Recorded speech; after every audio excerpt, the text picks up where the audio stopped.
Welcome back to Pilot Light Your Writings. Today's episode is all about being our worst enemy. We are talking about being the real villain in our stories. Most of the time, we create our own problems. We are our worst enemy. We are the real villain in the story. We don't realize it, but sometimes we are the main obstacle to our happiness. And it should be the same for your characters. They are shooting themselves in the foot. So last episode, we talked about external conflict, everything coming from the outside. So this time, it's not about a haunted house or a cheating boyfriend. It's more about the real monster that is inside ourselves. Just to go back to this point, I don't believe a lot of people say we are responsible for everything that is happening in our lives. And I don't quite agree with that. We are responsible for a lot of things. But then if you take situations where a child is in a war zone, how is he responsible for that? When someone is born with a rare disease, how are they responsible for that? We are not responsible for everything. A lot of it is coming from outside, but also a lot of it is coming from inside. So today I would like to focus on how we create our own messes and how your characters are going to create their own messes. And as an example, I will try to give you as many examples as I can. At the moment, I'm watching a TV series called You, a brilliant TV series, by the way, and I'm also watching it because the main actor is absolutely gorgeous, but that's irrelevant. So let's use his character and why I love him so much, despite the fact that he's gorgeous. I love him so much because he represents everything what I truly believe. He has external problems coming to him, but most of the time he creates his own mess. Obviously, he's obsessed and he's got a strong fear of abandonment, and he sabotage his love stories in ways that he doesn't want to. For me, the TV series You is spot on. Joe is driven by an obsession and he's got an unresolved trauma, and he's got an inner storm that fuels his self-destruction and the destruction of others. What I like in that TV series is you've got a perfect balance of internal chaos and external events, and that is amazing. And for me, what makes this story so real and layered, and I love watching characters like that are so layered, they feel so real. I'd like to define first what is internal conflict. Well, internal conflict is obviously emotional. It's an emotional conflict. It's psychological. It's a struggle within ourselves or within the character. It clashes with the external conflict because it's really yourself against yourself. You could be your worst enemy. You could be your best friend. But most of us, in a natural way, we are our worst enemy. When you're aware of that, automatically your characters are going to feel so real, so alive. And that's what I would like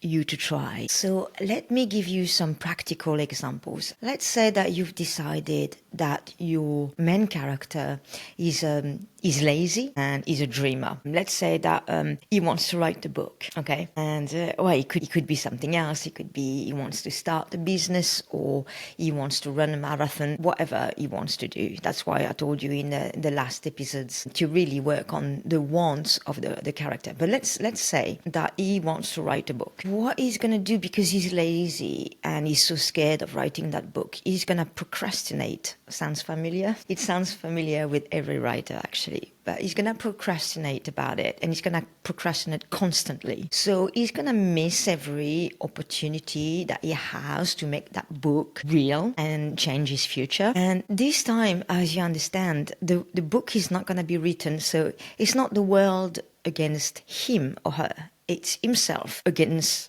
himself or herself. The truth and the psychology behind it is they are so scared of failure, and we all are scared of failure. They will rather procrastinate and focus on something else than actually make it happen. So that's a point where they create a dilemma. Let's take another example. Let's say that your character is a perfectionist. They want everything to be flawless. So, because they want everything to be perfect, they never finish anything. So, whether it's work, creative work, love, any projects, they constantly tweak and constantly rewrite. I'm thinking about writers I know that constantly rewrite until they're sick of it and they abandon it. They abandon the project because they've been rewriting it for so many years. It's at the end they don't have any hope, dream for that project because they're sick of it. So their fear, their psychology is they want to control everything, and we can't control everything. So they have to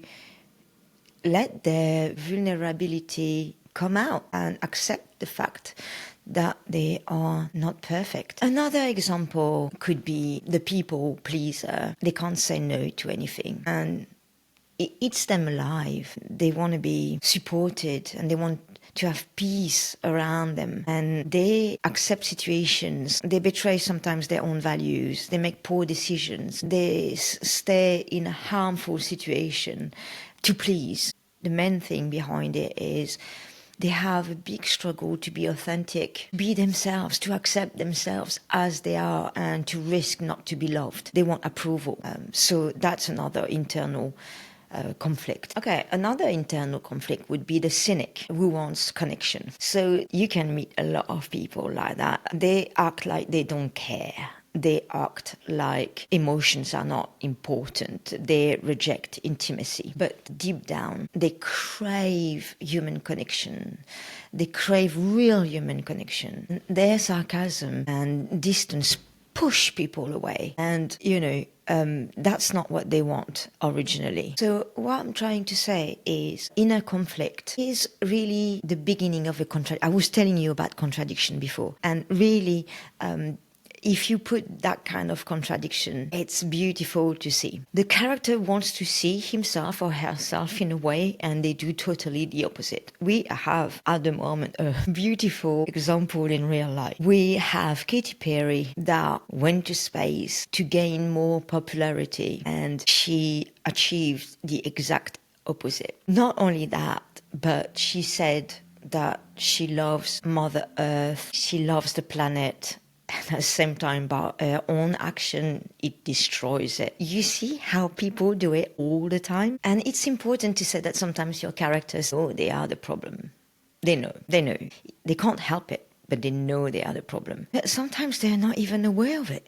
They're really not aware of it. It's up to you to decide if they're aware of it or if they're not. For instance, yes, so many people want freedom, but yet they want comfort and security. That's a contradiction. They want to be loved. They want to be in a relationship, but they want to be independent. That's another contradiction. And that kind of tension is gold in a story. It's less funny in real life though. But in a story, it's amazing. So make a list of 10 things, or 20, or 50, but at least 10 things your character would never do.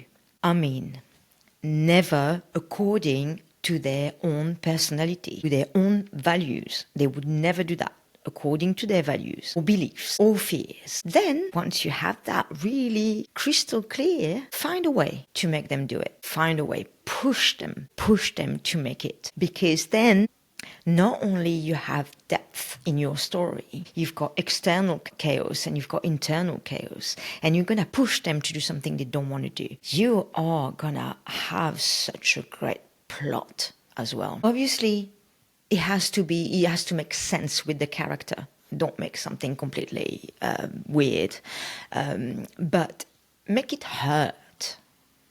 And that's where your story lives.